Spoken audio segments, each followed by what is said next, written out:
All right. This says I'm live. Good evening. You guys hear me okay?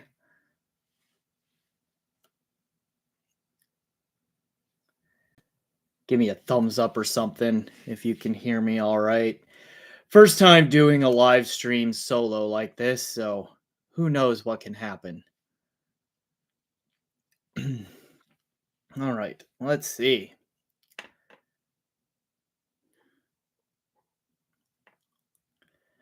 All righty. Thank you. Okay, so with that, not a whole lot of people on yet. We'll see if some people come in as we go. And oh, Michael, I know you're gonna troll. How is this even a question? All right. So, just for posterity here and for people watching in the future, the intent of these live streams here that I'm starting is really to follow up on whatever the most recent podcast episode was that just released. So I have a new podcast now called Making Waves with WaveTheory. There are links down in the description of this live stream where you can listen to that on various platforms such as Podbean, Apple Podcasts, Spotify, and Amazon Music. And then there's also a link to the video version here on YouTube. All right, you are seeing a slightly different angle of my main listening room here, which is a mess. You see that I have all kinds of stuff on the shelves back behind me. So there it is, a little bit of a view into reviewer life there.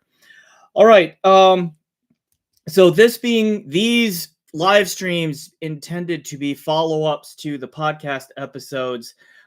In the chat, on the live chat, when we do these both tonight and in the future, I'm going to prioritize answering questions that are about the content from the most recent podcast episode. So in this case, that would be about equalization in audio.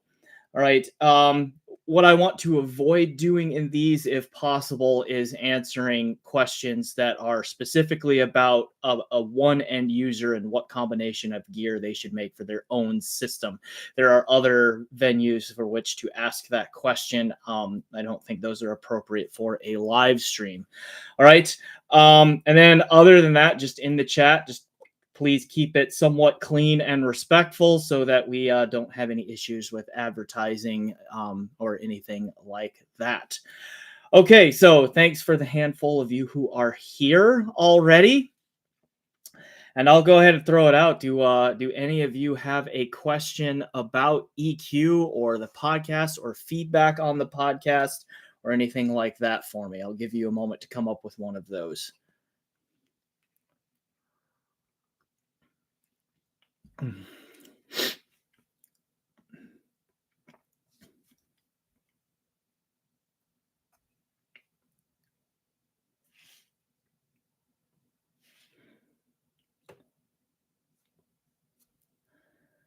Oh, now we're getting shy.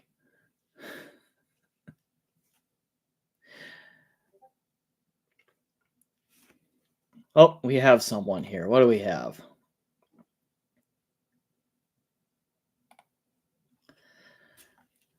There's a question. Hey, sir, I remember you mentioned you were a professor of some sort. That is true. I have been a physics professor up until this term. I'm now doing this audio thing full time.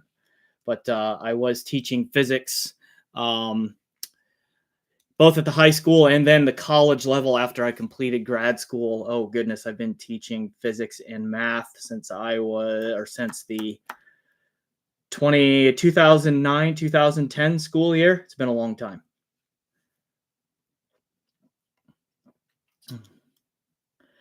There you go. All right. A quick recap on the podcast episode until the questions come in.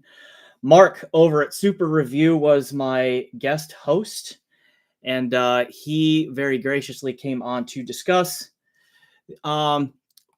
equalization. And so there were just general things in there. Like we started with what is equalization, because that's sometimes a thing that I don't think gets talked about enough. And again, at any time, if any of you have a question about anything that I'm talking about here, jump in on the live chat and ask it. Okay. So the way we defined equalization, or EQ for short, in the podcast was that you are changing the relative levels of amplification for each frequency and all that. So, like, if you wanted to say boost the 100 hertz range, what you are essentially doing is you're telling the signal chain to amplify 100 hertz by, say, 3 decibels more than the rest of the frequency. Or you can do cuts where you could say there's too much energy at 1,000 kilohertz, so let's reduce that by about 2 dB, which means amplify 1 kilohertz by 2 decibels less than um, the rest of the frequency spectrum there. All right, looks like we got somebody else in here. Thank you for those congratulations. Okay, and we have a question in here, and that's from Michael. And Michael asks, where do you experience loss in detail when using EQ? Is it something that happens that lower end gear, or is it relegated to high end gear with specific songs? Okay. I'm going to say that the relationship between detail and EQ is unclear, right?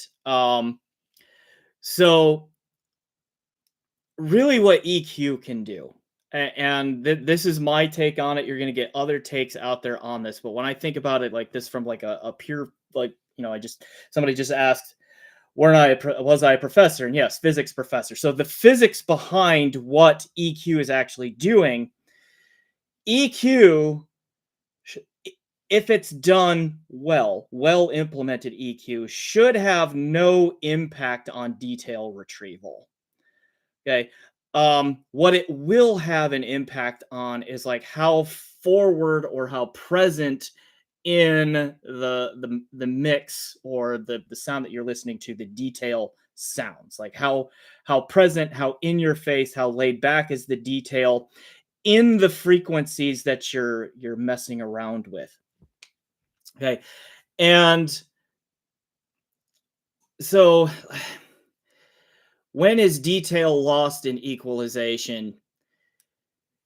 There's going to be some amount of detail lost anytime you start adding more and more steps to your signal chain. So EQ is, whether you do it in the all software domain or whether you do it in the hardware domain, is you are increasing the number of steps that your audio signal chain has to go through in order for you to intentionally change the relative levels of frequencies in the audible spectrum that you're hearing here. The question is then just like, how many of those extra steps are there, and how like well done do they have to be before you like start to get a detrimental impact on like the clarity and the actual details that are in the sound. Okay. That sort of thing. So let me come back to the top here real quick, and just like last thought on this point here is and Michael, feel free to answer a follow-up question if you didn't think that this answered it. But I think that it's a bit of a misunderstanding in our audio hobby that frequency response gives you an idea of what detail retrieval is like. To me, detail retrieval comes from how, like, that is a resolution question, and resolution to me is a little bit different thing than just pure frequency response, right? And so details come out based on how well the driver can respond to the signal that it's being fed, and that signal is very rarely ever just one single frequency. Okay, where frequency response is asking that, like, what's this thing doing when we put one frequency through it at a time? Detail retrieval is just like a little bit more macroscopic than that, because you've got to hear several wiggles at multiple frequencies to get a detail thing out of there. So that's a long-winded, and I am long-winded. So that's a long-winded way of saying that ideally, well done EQ implementations, be they a standalone hardware equalizer or in the software, shouldn't change the amount of detail in the signal. They should only change like how present or forward that detail presentation is. Okay. Next question. Let's see. Isn't it better to do subtractive EQ to minimize the chance of clipping? This was a really interesting part of the conversation I had with Mark, actually. And I'm glad you asked this, Ubdu, because this, I think, could use some more unpacking. Okay. Um, this part of the conversation that I had with Mark in the podcast was like, from my experience, like when I was attending a church as a, how old was I? This doesn't matter. Okay. But the church that my family was attending at the time was getting a new sound system. And they hired a professional, like sound engineer, acoustical engineer, like a kind of outfit to come in, model the room, they model the sanctuary, and put in all this, fancy sound system with, corrective time delays and digital EQ and all of that kind of stuff in there. And the thing about live audio is like you can do room correction EQ in the digital domain to a point, but how the room is going to behave is constantly going to change because the number of people changes, the distribution of people in the room changes, furniture gets moved around, all of that kind of stuff, like fairly constantly. And so the acoustic engineer who came in and did this, like, told me that, like, he gave me some tips on like how to do some equalization and just like, listen for this kind of thing. And if this happens, adjust that and all that. And so when we got to the part about EQ, he was talking about he prefers subtractive EQ. And just to be clear on what that is, again, is like instead of boosting any frequencies, like let's say you wanted more presence at 100 hertz. Okay. Additive EQ is saying, let's take 100 hertz and let's add 3 decibels of energy relative to the rest of the frequency spectrum to it. Subtractive EQ is saying, let's take everything but 100 hertz and drop it by 3 dB. The net effect being that the 100 hertz range is still 3 dB higher than everything else. All right. So the reason that this acoustic engineer person told me that, I'm pretty sure it's been 20 odd years probably since this conversation happened.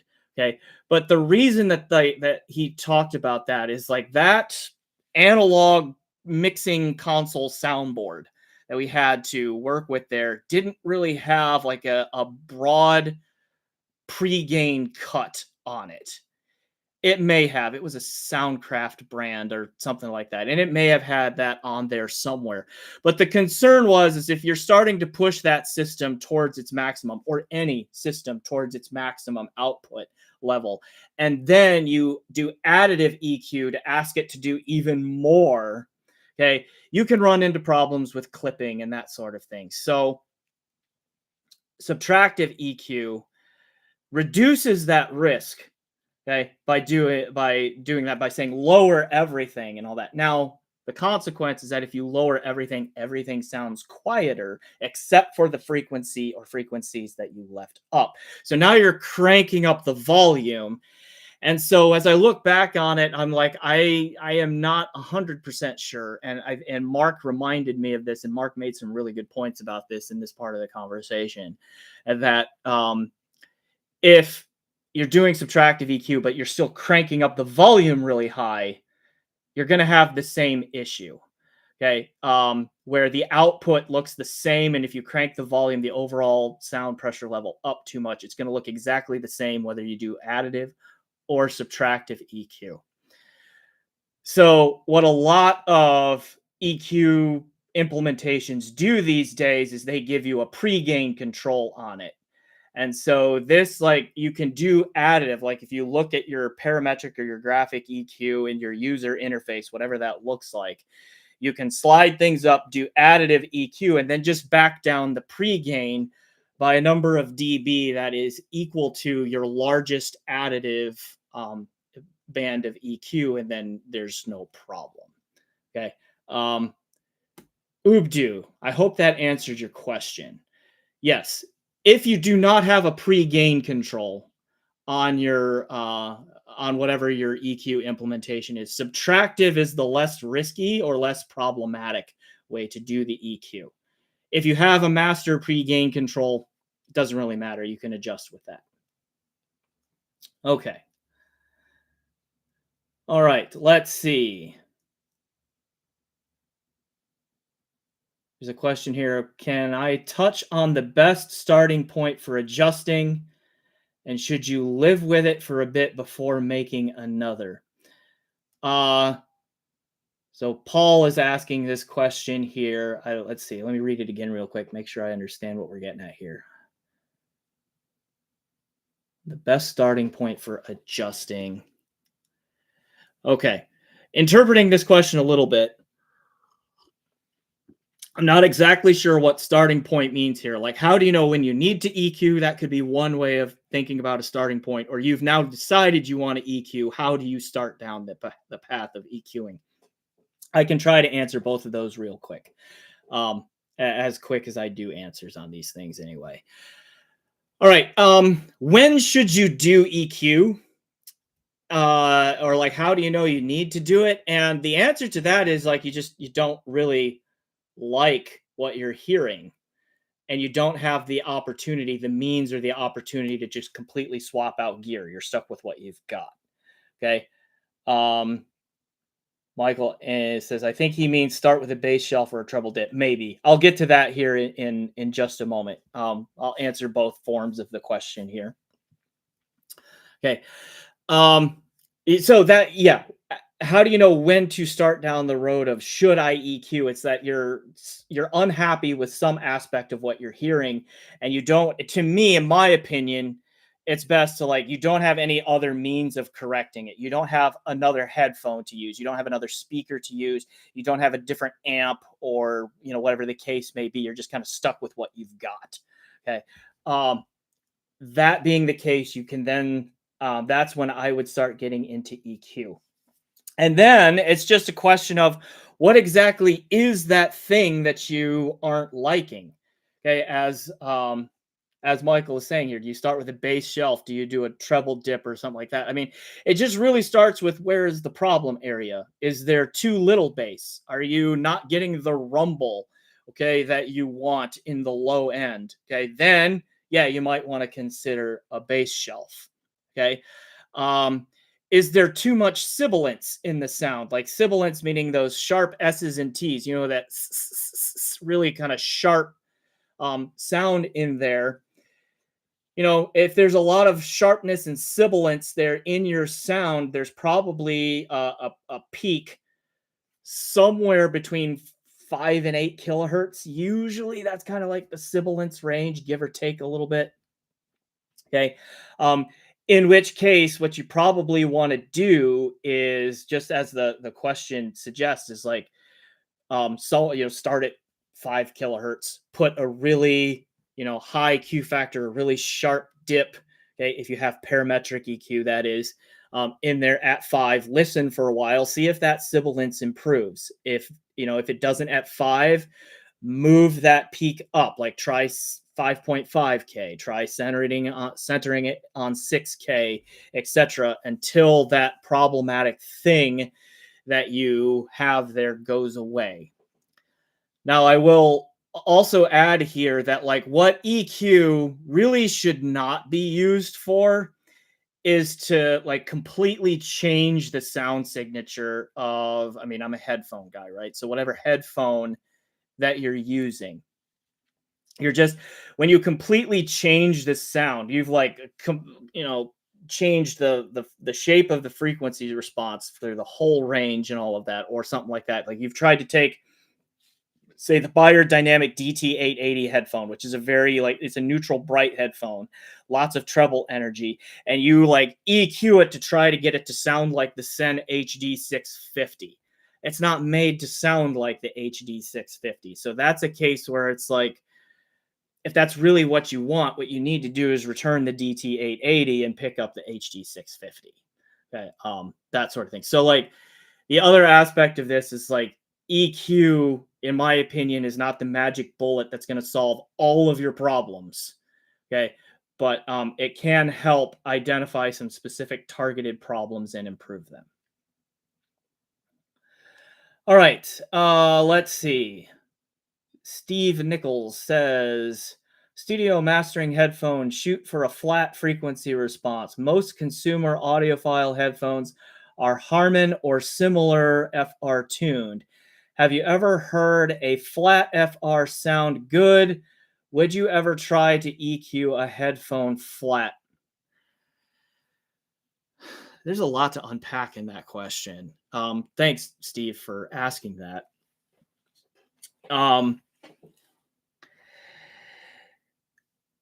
So maybe I'm wrong about this, but like the Harman curve initially started out like back when Dr. Sean Olive started doing his stuff in there. What the Harman curve more or less was once upon a time was like what flat was supposed to be. Right? Because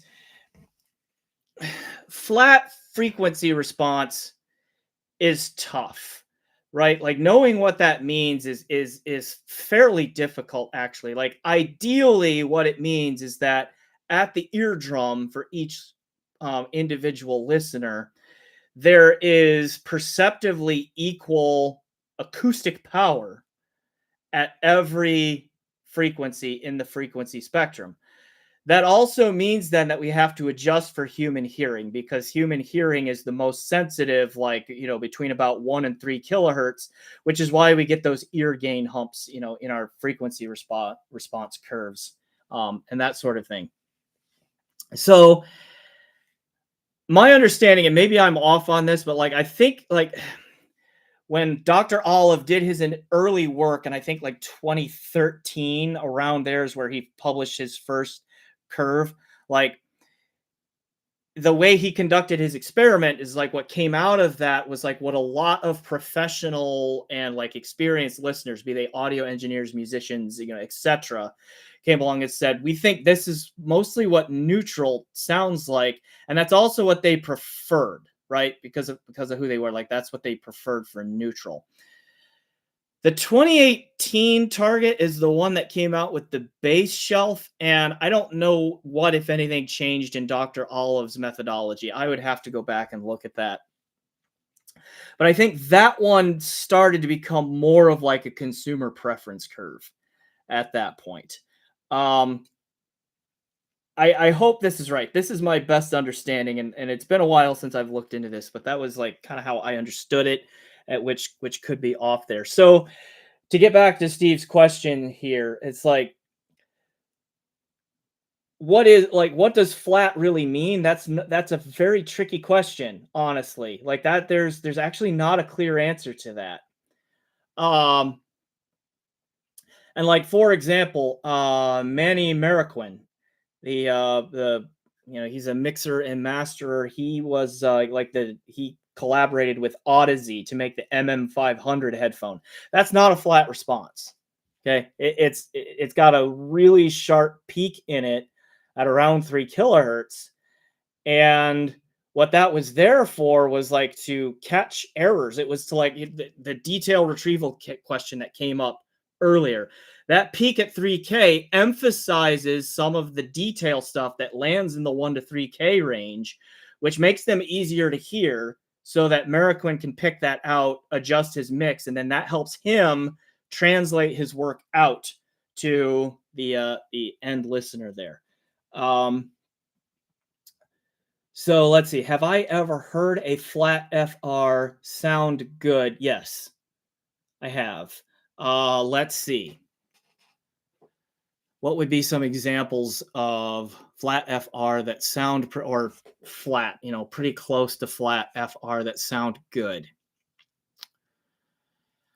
The Audeze LCD5 has just a little bit of a mid bump to it, but outside of that is pretty flat, for lack of a better term, and it's pretty good sounding headphone. It's an expensive one, of course, but like to get that tight of frequency response, like that's what it takes there. And let's see. Try to think of a less expensive one. What's the one from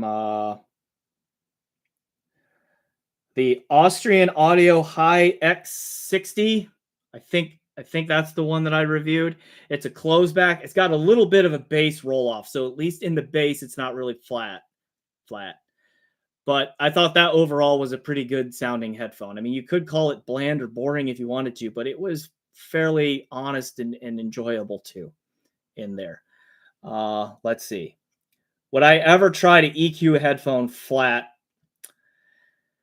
Uh, as I said in my podcast, like I only ever use EQ as an absolute last resort when I don't really have any other options. I am one that's like I enjoy each headphone for what it is. And so or I don't enjoy it for what it is. And so I generally don't EQ. I will play around with EQ here and there as part of the review process if I know that EQing a headphone is fundamental to its experience. Like Odyssey headphones, for example. Odyssey leans into EQ more than any other headphone maker I know of. So, doing a review of Odyssey without doing any EQ feels incomplete. Okay, that kind of thing. If there are tone controls built in, then I'll check them out. Like the sub bass boost on the Black Ice Audio Aries DAC amp, that was fun to check out. But I mean, that's a hardware domain EQ and that sort of thing. But no, I don't go into EQ trying to like change the headphone to make it something that it's not. All right, let's see. A couple other questions came in. What makes a good sounding cable sound good? Oh boy, we're getting into cables already on there. What specs should I look for? That's not really an EQ question. Okay, so I'm not going to get deep into that at the moment. We'll probably do a cables episode at some point on the podcast. Okay. Really what you want from a cable and what you want to look out for, though, just real quick, is you want to minimize the resistance. And the thing that the spec that almost never gets published, but what you should ask the manufacturer about is if you get a chance, is make sure that it has the flattest phase response from 20 hertz to 20 kilohertz that you can get. Frequency response measurements in our hobby, as they are presented, really is only half of frequency response. Okay, it's the magnitude portion of it. Those single line that we see there, nobody really publishes the phase stuff, but it's in the phasing that I think cables really make the biggest sonic difference. So if you can get it, you want that to be as flat as it can possibly be. It's never going to be perfectly flat. So then get the one that changes the least from 20 to 20 kilohertz. But I will tell you, that ain't cheap. That is not cheap at all. All right. Let's see. Why do so many headphones seem to have sibilance issues with their stock tuning? Excellent question. And there are a variety of answers to this. I don't want to get too speculative. One, human hearing isn't like flat, so to speak. And we get a bump, like our sensitivity to the human ear sensitivity is at its highest through most of the mid-range frequencies, particularly the frequencies that cover the vocal range, which makes sense since we communicate with each other vocally as a species. Okay. There is another peak that kind of happens in that sensitivity or in that sibilance range there. So for one, a lot of we humans have another not quite as sensitive peak in our hearing, but a little bit up in that sibilance range. So I think that's reason one. Reason two, some people like that sound, right? That added treble energy, that added brightness can be exciting. It can be fun. It can make things sound open and airy and big. Okay. And And so there are people who like that sound and they continue to buy it. Okay, so there's like market pressure on that. Like, okay, this headphone is sibilant, but people keep buying it. Okay, so clearly it's not that big of a deal. Then I think like the another thing is like it's got to be just hard to do. Like sibilance, there's got to be something about that frequency range that just makes it hard to tame. Okay, in the construction of a headphone, and that sort of thing. Then there are also like the other part of that is sometimes it's not even the headphone, sometimes it's the recording. There are a lot of sibilant recordings out there. And I think some of that is sometimes the studio just uses the wrong mic for a given vocalist. It's another aspect in there that can happen. Because you think about all of the different voices and everybody's different um, vocal characteristics and all of the different microphones that are out there and their frequency responses and all that, you're going to get bad matches from time to time. Okay, more stuff is coming in. Let's see, what else have we want to hear? Let's see. I've always wanted a YouTube reviewer like yourself to give your impressions on something like an Allo audio mastering headphone. Okay, I don't have one of those, sorry, but if I ever get a chance to, we can get that here, and you're welcome to send me one if you have one. Okay, is the 2018 study the one where he took a Sennheiser A500 series and virtualized the HD800 LCD and Beats headphone to that? It might be. I'm not sure, Michael, if that's the one where it happened. I'd have to go back and look. All right. James asks, what does lossless EQ on FIO K17 mean? It is advertised to have a desiccated, I think you mean dedicated, desiccated. Uh-oh, we pulled all the water out of that EQ. All right, let's see. It is advertised to have a dedicated processor to deal with EQ. Thanks. Okay.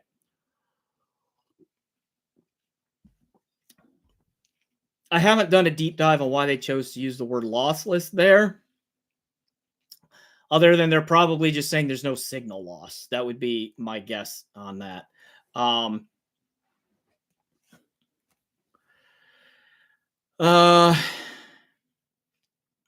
Yeah, I'd have to look into that. But I mean, just the way the EQ is done on the K17 is like they have a 31 band parametric EQ, which gives you a lot of power. Okay. A lot of equalization power. The interface on it, like they put a dedicated USB connection on that so that you can have it talk to a computer. So you've got to interface with it through a computer on there. It's pretty slick. I mean, it's a lot of work if you want to do it, but it's there. So sorry, who asked that one? James. I guess I'm not exactly sure what lossless they're going for, other than just the words tell me that they're saying there's no signal loss by using their EQ. All right, let's see. DCA expanse, baby, Tom says. Okay, sure, yeah. All right. Another Michael. Oh, I thought there was only one Michael in the world. I guess I was wrong. All right. Because of your videos and some from others, I finally picked up the Hi-Fi Min Sesvara and Hi-Fi Min Prelude amp. I'm pairing that with my Gishelli Labs J3 and Burson V7. Thank you, WaveTheory. Hey, you're welcome. Glad you're enjoying that. Okay. Let's see. Hi, Joshua. Thanks for being on. Paul asks again, how can you tell if a headphone will take EQ well if not before purchasing? Okay. Boy, I have not thought about that one. Is there a way to tell if a headphone will take well to EQ before you buy it? Oh.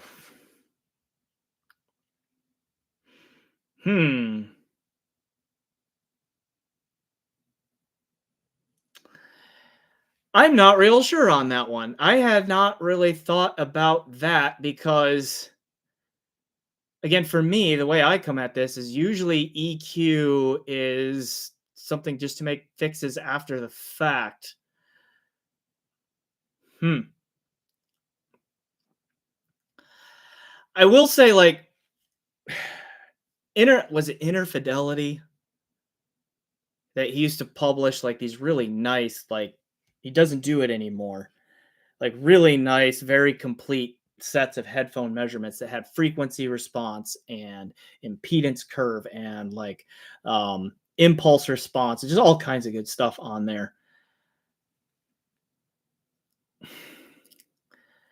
This might be getting a bit too speculative, so don't take my word on this one as gospel here. But I would suspect that like the better behaved a driver is generally, um, the better chance it has to taking to EQ. Okay, um, because like if distortion is high already, or the impulse response is a little bit slow, there's like ringing in it as it goes.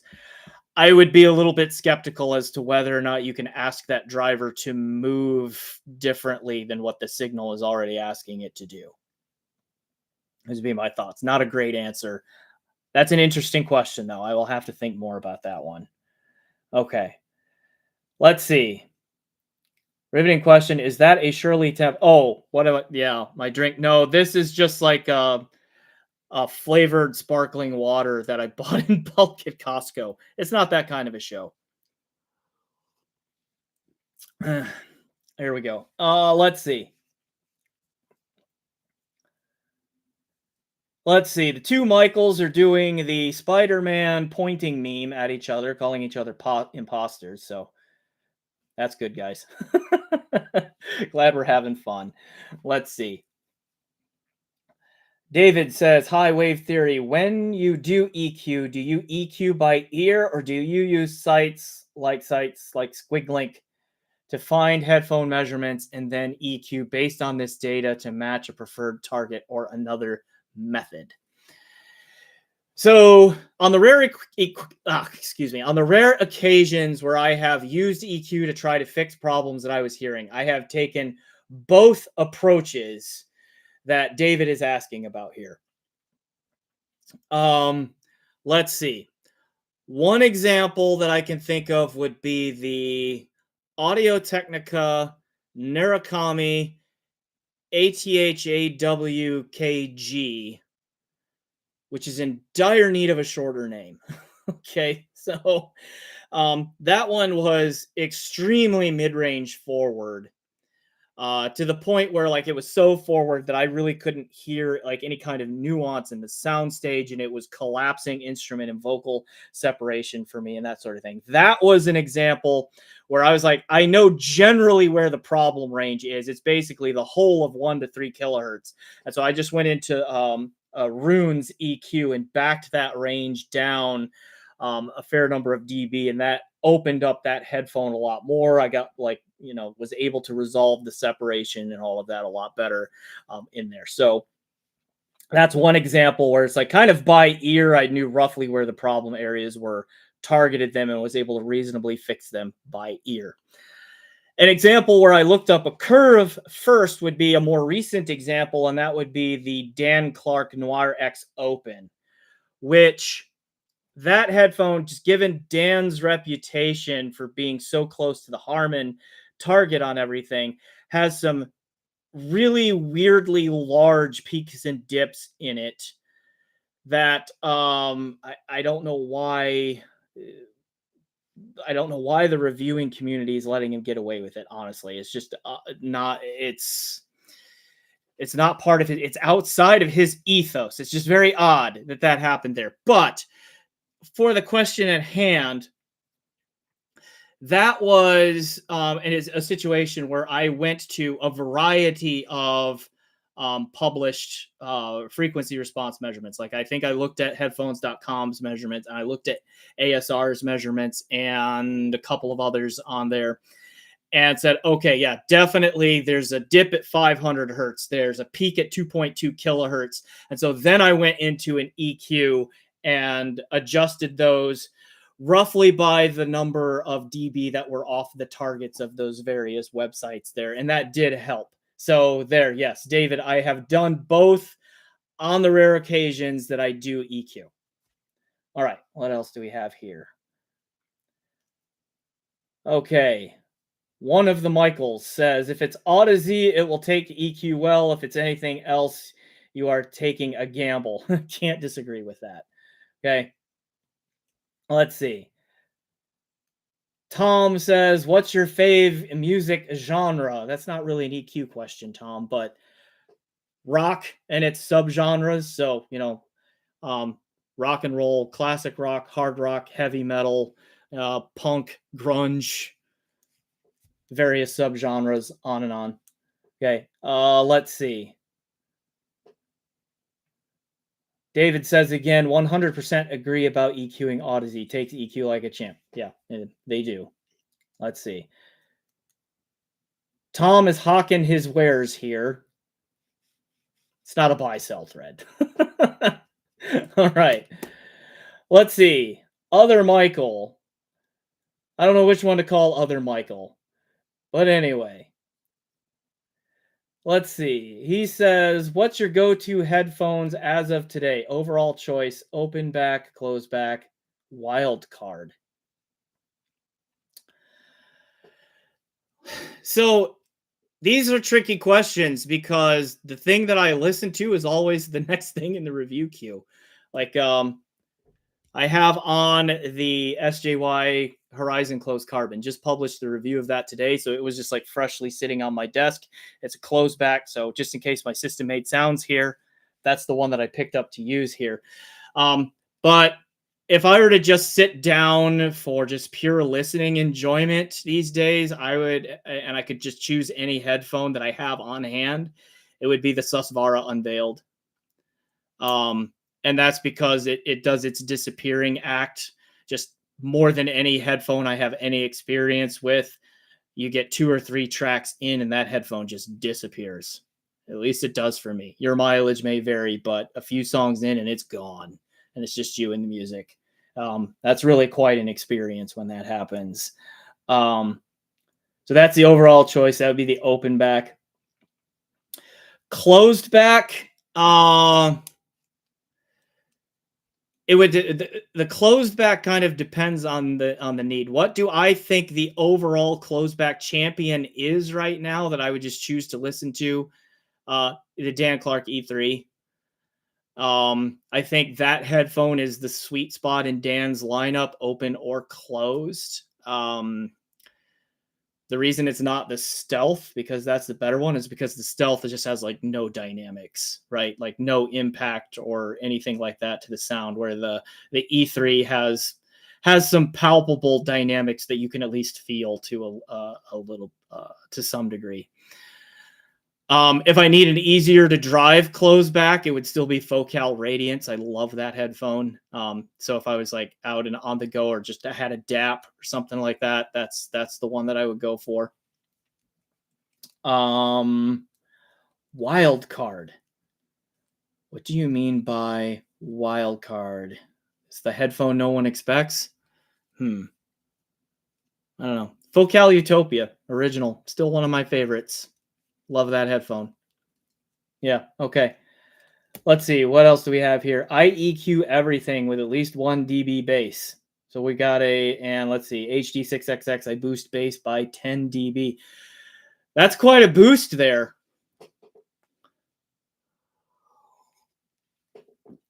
Okay. Let's see. The 6XX, since Finellis, or however you say that, since you brought that up, I'm curious what amp you're using where you EQ up the bass on that one by 10 dB. Because more and more amps are getting better and better at delivering the voltage swings that headphone requires, particularly down in the low end, where its bass is sounding more full, present, and punchy on a wider range of amps than it used to, right? Like the HD 600, 650, 6XX, like those in there, like for a long time, it seemed like everyone was saying you need to put those on a tube amp, like particularly an OTL tube amp, to really hear what they're supposed to be like. Okay. But boy, I got to like putting that thing on the HD6XX on the shit Asgard X recently. That bass is thunderous without EQ, right? It's just huge in the low end on that one. So kind of changing a little bit, I think. Let's see. Do I like app or analog EQing better? Then don't listen to him. He loves the Audivina. Michael, I think, is trying to troll me. He said to troll or not to troll, and he's trolling. Okay. Jin Park, yes, that is a Burson Soloist Voyager right here. Yes, there is a review for that in the near future. I've not had much time with it yet because I just have a pile of gear that I'm working through, including I've got a pair of Flux Mentors here that were loaned by a patron. They're in different colors, but that'll help me do like the monoblock testing there. So yes, I don't know exactly when those reviews will release, but you know, sometime in the not distant future. Let's see, where were we? Joshua somewhere I thought had a question. Yeah, Joshua Gibbs. Do you like app or analog EQing better?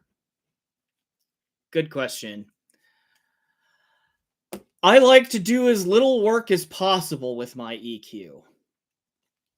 Okay? So, however we get there, up until recently, I largely preferred hardware domain EQ, which I think is probably what you are referring to with analog EQ. So something like a shit Loki or Lokius, you know, those kinds of things, or like I mentioned, the Black Ice Audio Aries earlier in the live stream. That's got tone controls on it, and it also has like bass boost on it, or sub bass boost. And then there have been others that have like bass boost switches on them, like some amps from iFi, for example, have those and on that. Like by and large, historically, I have very much preferred those kind of hardware domain EQs because they're easy. They don't require a whole lot of extra effort on my part. I mean, I've got so much gear around anymore that like just making the system even more complex is not appealing to me. But then also I don't want to just sit there and fidget with like infinite possibilities on EQ. I want to just like when I want to listen to music, I want to listen to music, right? I want to kick back and enjoy it. And if I go, oh, it's just a little light in the bass, let me hit this switch. That to me has always been far preferable than going through and like making sure I've got just the curve set up and then saving that curve somewhere, making sure I have the right one selected, etc. Now, EQs are getting easier. I think Tom mentioned, was it Tom? Somebody mentioned Roon EQ. Yeah, Roon EQ, ROON as in Nancy, not ROOM as in a room of your house, right? So Roon EQ has gotten easier. Like they've got those, there's a whole library of EQ curves that is available in Roon for a whole bunch of different headphones. Why am I blanking on what that's called? I can actually look that up since I have my Roon open here. Where is that found?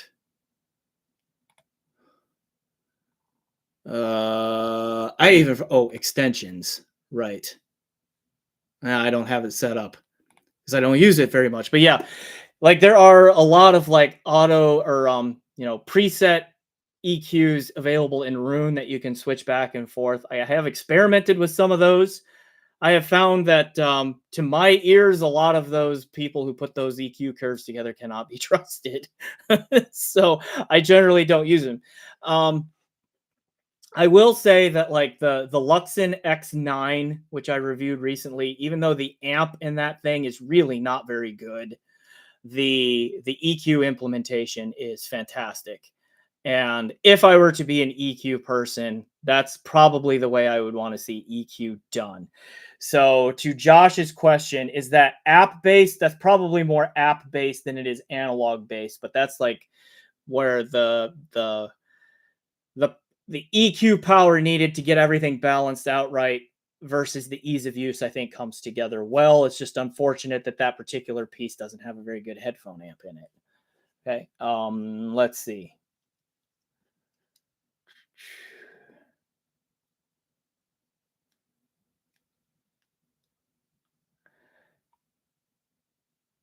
Oh, I was just talking about that. You didn't seem to like the Luxon X. Paul is saying you didn't seem to like the Luxon X9 that much, but did you like the idea of its EQ methodology via using downloads? Yes, I think I just answered that. The way the Luxon implemented EQ, I think sets the standard. I would like to see it done that way going forward. All right. Funalis, I hope I'm probably not saying that right, but the auto EQ curves are aiming at a target, so it's very aggressive, but also it doesn't have your HPTF or HRTF data, so results are very unreliable. That's true, right? So what he's saying there is like the EQ presets that are out there, they are EQing to targets. It can be the Harman target, it can be a diffuse field target, or it can just be the personal preference target of whoever put the EQ together. Like Oracle, is that the right name? Does some of these. Critical has done some of these. Those kinds of things. They have their own preference EQ target curves out there. And that's true. It does not, those do not compensate for one's own hearing. Back to the question that Paul asked me, talking about the Luxon X9 again. The one thing I liked about that EQ implementation is that it gave you the curve, okay, EQ to the curve, but then you still had the ability to go back in and you had 10 points of variable Q factors where you could go in and make adjustments from there and fine tune it to your personal taste. Okay. Let's see. The Michaels are back. Let's see. One of the Michaels says, I know that some of us know the answer, but what's your take on using EQ to match one headphone's FR onto another headphone to prove/disprove the FR is all that matters argument? Let's see. I'll address that here in a moment. What does other Michael say? Going to the world of Hans Zimmer, a new dimension tomorrow. Quite excited. My favorite song is, oh, you're going to go see a Hans Zimmer concert. That's awesome. That's very cool. Where is that show, by the way?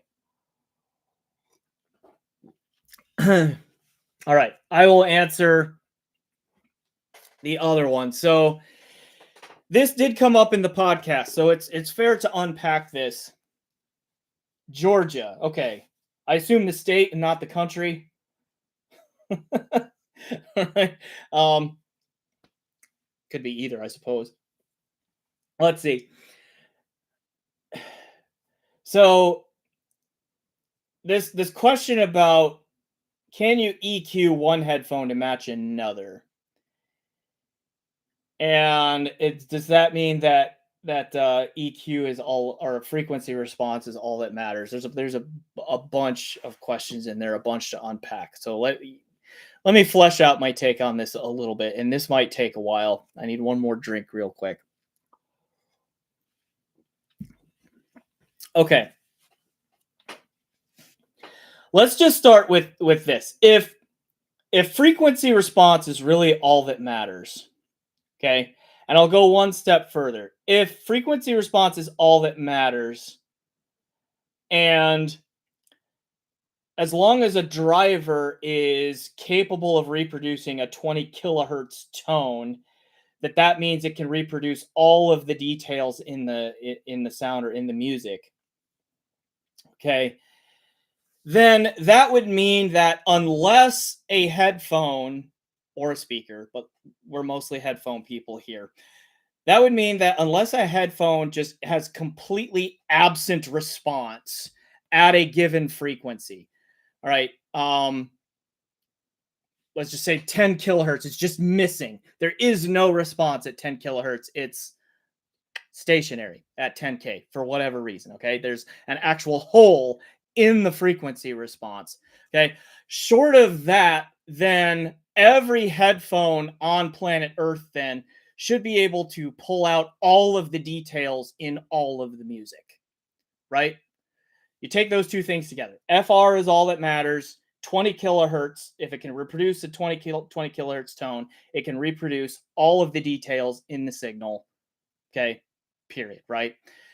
That would mean every headphone out there can reproduce all of the details, and then the frequency response is just then a matter of like how forward or how present are the details in the presentation. I have not found that to be true. Okay. There are definitely headphones out there that can resolve. They can pull, it can extract more information out of the signal audibly so than other headphones can. Generally speaking, the ability to do that does correlate with price. Okay. Um, not perfectly. There are some very expensive headphones that are not as resolving as some others, or that some that aren't as expensive in there, but generally speaking, there's a positive correlation between those two things. Okay. So that being the case, then that comes back to no, I don't think that you can EQ a cheap headphone to match an expensive headphone and sound identical, because their drivers are not as capable as each other. Like the drivers are physically capable or have different physical capabilities. All right. So I think about, for me, it kind of comes down to this. Like my goal in listening is I want the sound that I hear to sound as natural and as realistic, as true to the real life sound as possible. I can't hear what happened in a studio. I don't have access to what an artist's intent was. But what I can do is say, that sounds like a real person's voice. Okay. Or like what it would sound like if I were in the room with them. Because I've heard enough human voices that I know what a human voice should sound like. I've heard enough pianos and I've heard enough trumpets and enough acoustic guitars and flutes and violins. Like, I mean, my kid plays violin right now and I hear him practicing fairly regularly. Okay. I know generally what those instruments are supposed to sound like. So for me, like, make it sound like that. That's my guide on things. Okay. So where was I going with that? Right. We're on this thing. So some headphones are more capable of doing that. Right. And so if the goal is for realism, and so forth. Let's turn the analogy. I remember where I was going now. Let's turn the analogy to like photo and video for a moment. So the electronic reproduction of images. All right. How do you create, or like what are the key components to creating a realistic and lifelike looking image? And I would say one of them, at least if you're talking about digital domain, but this was also true of analog and film photography too, is like you needed enough resolution, right? And then you also needed color accuracy. If there's not enough resolution, okay, again, with images, with electronically reproduced images and all that, you're talking about number of pixels or dots per inch, that kind of thing. That's the resolution. That's got to be high enough that you capture enough nuance of whatever the image is, okay, that it starts to look believable. And then there's the color accuracy. Do you get the color balance right? Okay. I think the same is true for audio reproduction. You've got to have enough resolution that it starts to sound like a reasonable approximation of the signal. What resolution means here is the ability of the driver to match the wiggles that are found in the electronic signal, the electromagnetic wave that is the music signal. Okay. That's step one. And then two is you got to get the color balance correctly. And the analog of color balance in audio or in sound, I think, is the frequency response. It's the tonality of it. It is the balance between fundamental frequencies and their harmonics. You've got to get that part of it right too, to make it sound realistic and natural. What EQ can do is like changing the color temp on your television set, a little bit more red, a little bit more green, a little bit more blue, whatever, until like skin tones and all of that kind of stuff look natural or realistic to you. That's what EQ is like. Okay. You're adjusting 100 hertz, 200 hertz, 10 kilohertz, whatever it is. You're playing with that until the audio tone sounds right to you. Okay. The resolution is like, does that driver move with the signal? Okay, and you got to have both. You got to have the resolution and you got to have the frequency response if you want things to sound realistic and natural. That's my take on it. So, to the question of can you EQ one headphone to sound like another? To an extent, yes. You can have them reproduce very similar or have very close to each other color representations, but they may have very different resolutions, which makes them still sound different. Okay. So there we go. I hope that was clear enough. Thanks for asking that, Michael. Let's see. What else do we have here? Other Michael says, if I'm not wrong, doesn't timbre and resonance affect how frequency response is perceived to the ear, even if the FR is the same?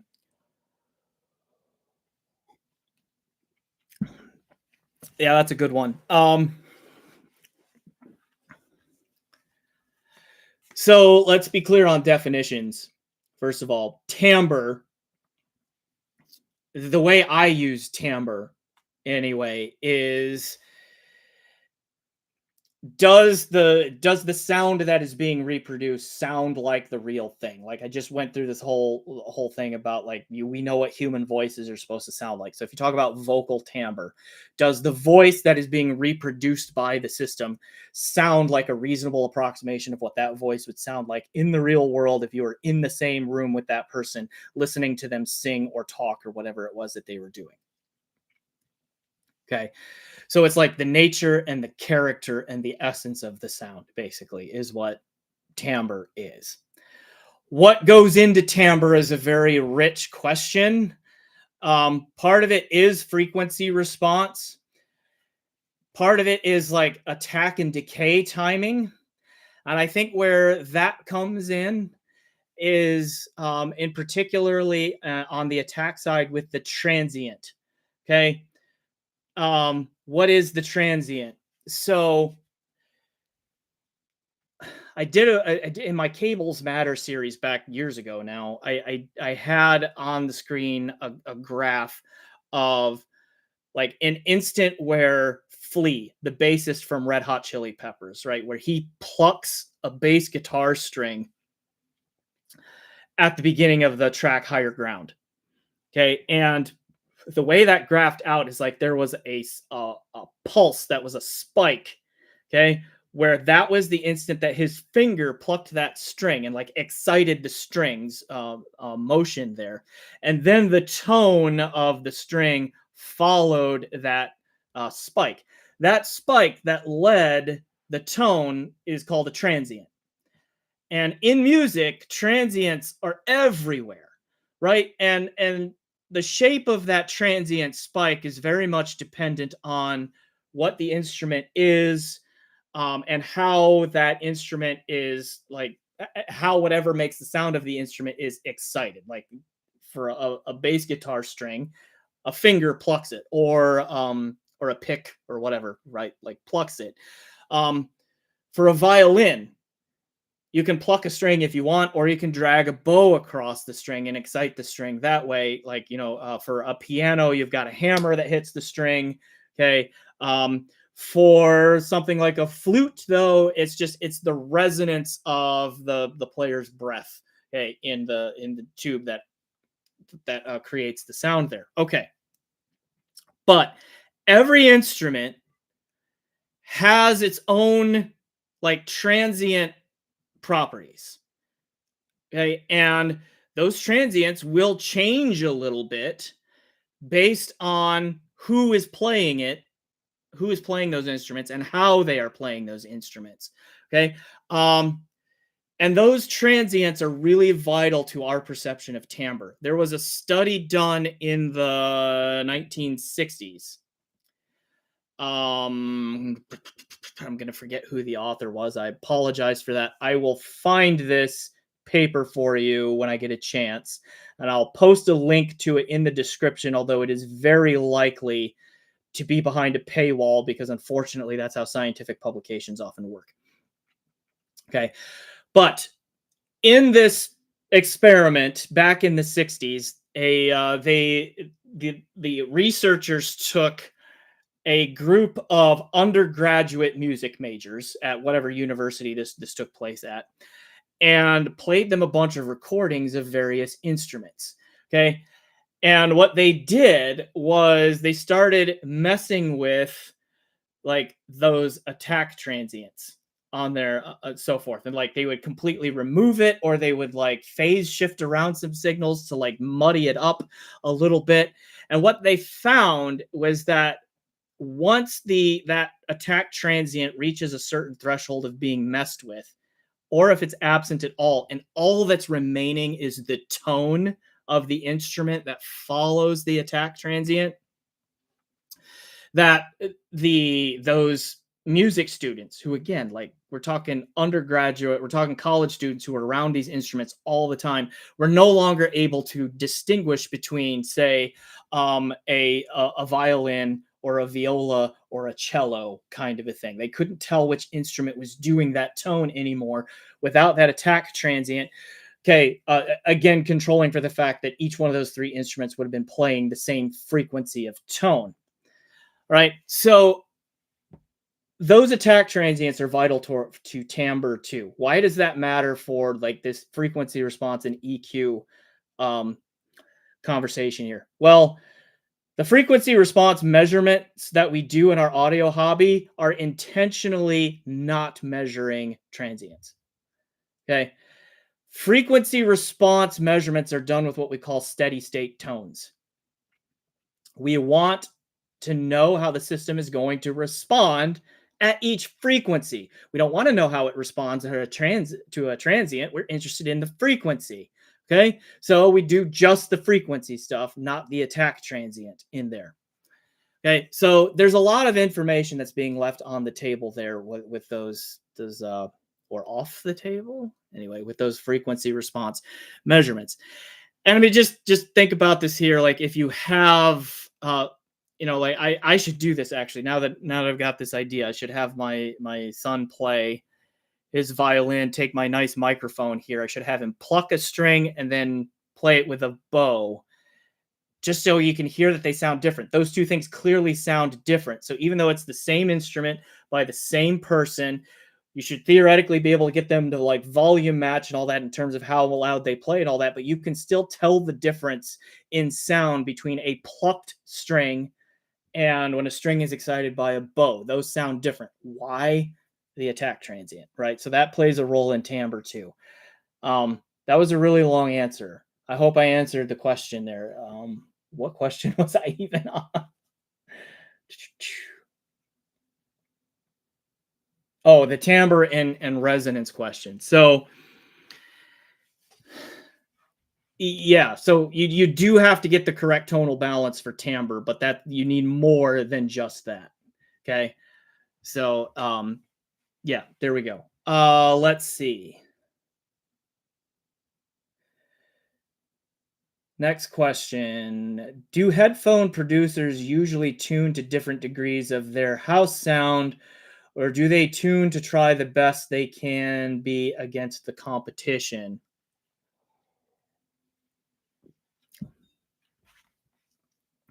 So I think by and large, what headphone makers are doing, at least the ones that I have talked to, is they are just producing the sound that they think is the best kind of sound, like their take on how something should sound. Okay, more often than not. So then a house sound is kind of an emergent property of that process, right? It's like if you get the same small number of people that keep producing similar products at different price points, like their takes, their opinions, and like what they hear and all of that is going to naturally kind of lead to some level of homogenization among the products that they make. Okay. And I think that's where house sounds come from. I don't know that it's an intentional thing. I just think it's a property of just the same small group of people doing the same kind of thing over and over again. Like their way of doing things is going to come through. Okay. So the question about like, do they try to best the competition, or let's see, how did you word it? Do they try to be the best they can be against the competition? I mean, certainly there's competition out there. At least there should be, right? Like you don't want to bring out a $2,000 headphone that doesn't challenge or doesn't at least compete with Hi-Fi HE1000 SE, Dan Clark E3 headphone 2 Modhouse tungsten double-sided, right? If you're going to make a $2,000 headphone, you got to be in the thick of it with that group, or you're just going to get left behind. Okay. So to some degree, I think they have to be aware of how well their competition is doing, so they know like where to appropriately place their own product in the price spectrum. Let's see. Joey asked, "Do you have, excuse me, do you have any recommendations for a headphone to pair with my current HD6XX?" I don't want to spend too much time on individual questions like this, but your Plan of Edition XS, they're different enough. That's probably a good compliment. How loud do you typically listen to your music? My kind of reference critical listening level would be about a 72 to 75 dB average, in that range.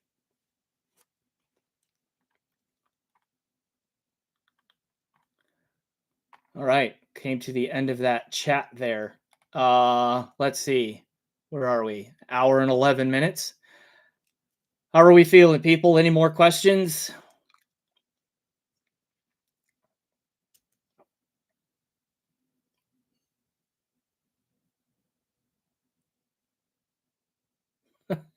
It's another Hi-Fi Man Audivina joke. A 2000, yeah. The Audivina was a mistake. I've told them that. Like that one was not good.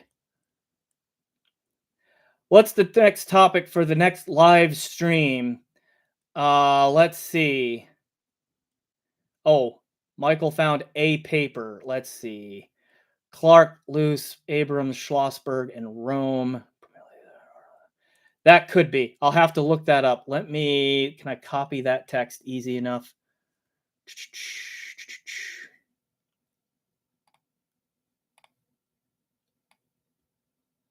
See if it'll let me copy that. Yes. All right. I'm going to copy that and I will look that up later to see if that is the correct paper. And I will try to come back and put that paper that I referenced, at least a citation for it, in the description later on, because very good chance it's behind a paywall. Because yeah, unfortunately, that's the way these things work a lot.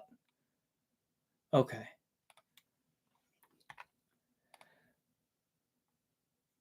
All right, the next topic for the next live stream. So, episode 2 of the podcast is going to be about system building. How do you build a headphone system you will love? Tips, tricks, philosophies, that sort of thing. One of my patrons, who is an experienced system builder, is the guest on that one. That episode will be dropping next week, Wednesday, so a week from today, which will be the 17th. And then I will do another one of these live streams the week after that, so probably Wednesday the 24th. I'll come back on and do a live stream that's a follow-up to that podcast episode. Tom, what are we Patreon polling? The next topic for live stream? Is that what you were referring to?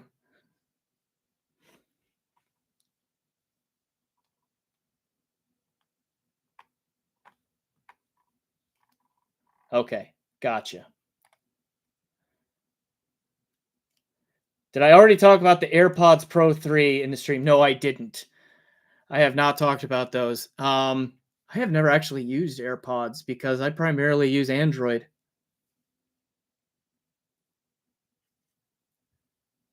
I can poll you for next 3. Why? What are you going to talk about, Tom? Why? What am I polling you for? I already have a plan for episode 3, by the way. I think you guys will like it. I had a lot of fun talking to the person that I did for episode 3.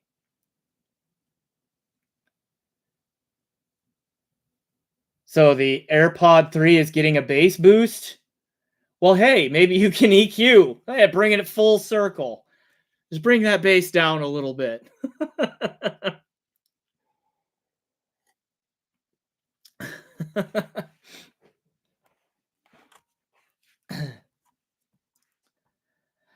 All right, I'll give someone, let's see, another couple of minutes here to ask another question.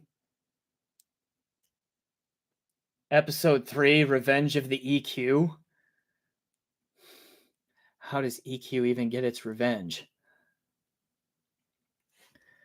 It's like one of those old jokes, like in Soviet Russia, gear EQs you.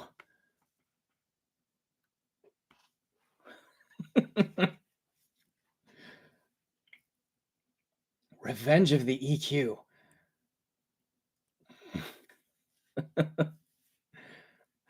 All right.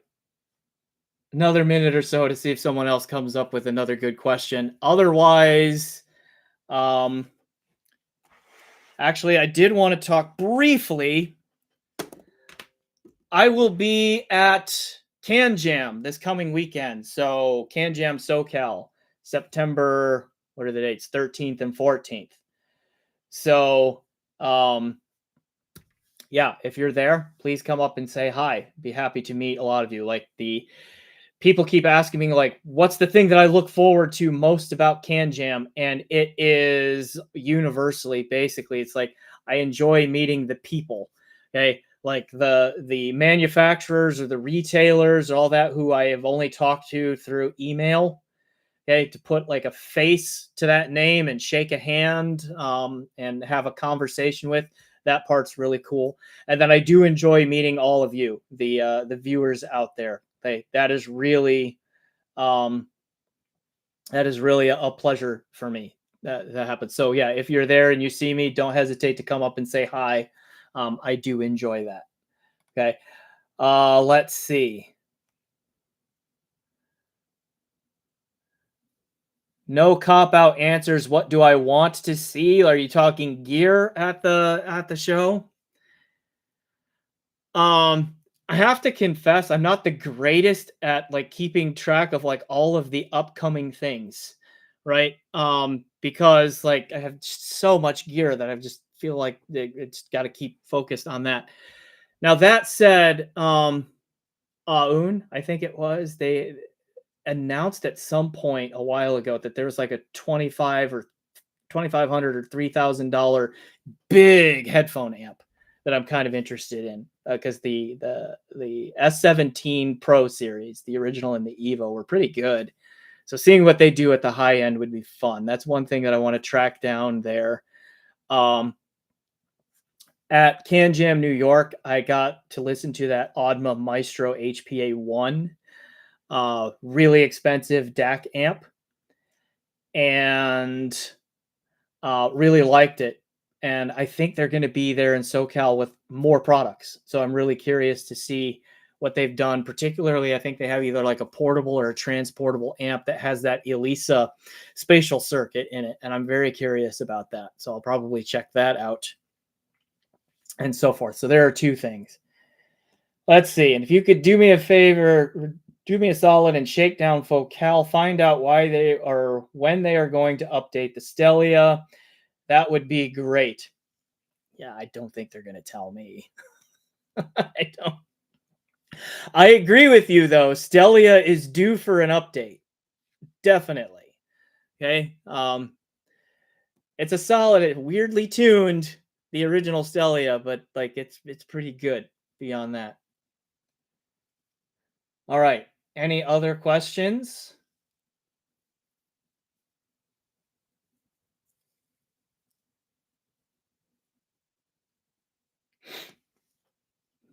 Give a minute or two to see if any come in.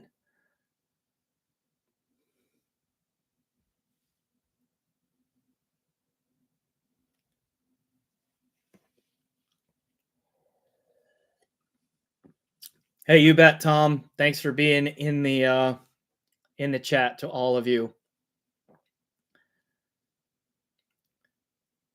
Yeah. Thanks to both Michaels for being here. I appreciate the good humor between the two of you. That was fun.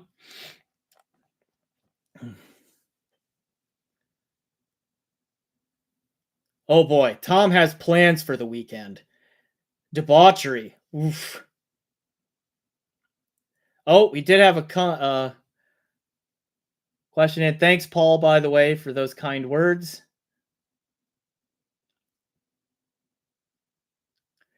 Best parametric EQ software on PC. Probably Rune, honestly, if you can use it. Your next best guess would be Equalizer APO.